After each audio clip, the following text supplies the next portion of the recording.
साम्बाले केएमसीमा आफ्नो उपचार नगर्ने भएकी छिन्, तर केएमसीलाई मेरो प्रश्न, साम्बाले उपचार नगरे पनि अरू डिफ्रेन्ट एथलिटहरू छन् जो घाइते छन्, उनीहरूको उपचार गर्न मिल्ला कि नमिल्ला? यदि यो चुनावमा तपाईँहरूलाई सस्तो लोकप्रियता चाहिएको छैन भने यो तपाईँहरूको लागि एउटा सुनौलो अवसर हुन्छ केएमसी लगायत विभिन्न अस्पताल र सङ्घ संस्थाहरूलाई एउटा एथलिटलाई हेल्प गर्ने र एउटा स्पोर्ट्स रिहेबिलिटेसन सेन्टर बनाउने, ताकि अरू खेलाडीहरू पनि जसलाई मद्दत चाहिएको छ उनीहरूले मद्दत लिन पाउन् र साम्बा जस्तो सिचुएसन पटक पटक नआओस्। यस्तो नहोस् तर साम्बा फेरि इन्जर्ड भइन् भने के गर्ने त? अथवा साम्बा जस्तै अरू खेलाडीहरू पनि इन्जर्ड भयो भने के गर्ने त?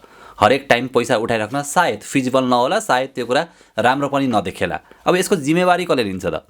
यसको जिम्मेवारी एन्फाले त लिन्छ नै, तर सँगसँगै हामी सङ्घ संस्था जो अहिले चुनावको बेला होमिएर जुन सहयोग गरिराख्नु भएको छ, पछि पनि खेलाडीहरूलाई चाहिएको बेला सहयोग गर्नुहुन्छ भन्ने आश र विश्वास हामी फुटबल फ्यानले गरेको छौँ। आशा गरौँ अबको दिनमा कुनै पनि खेलाडी इन्जर्ड भयो भने पैसा उठाउनु पर्ने बाध्यता नेपाली फुटबल फ्यानलाई कहिले पनि नआओस्। जय नेपाली फुटबल।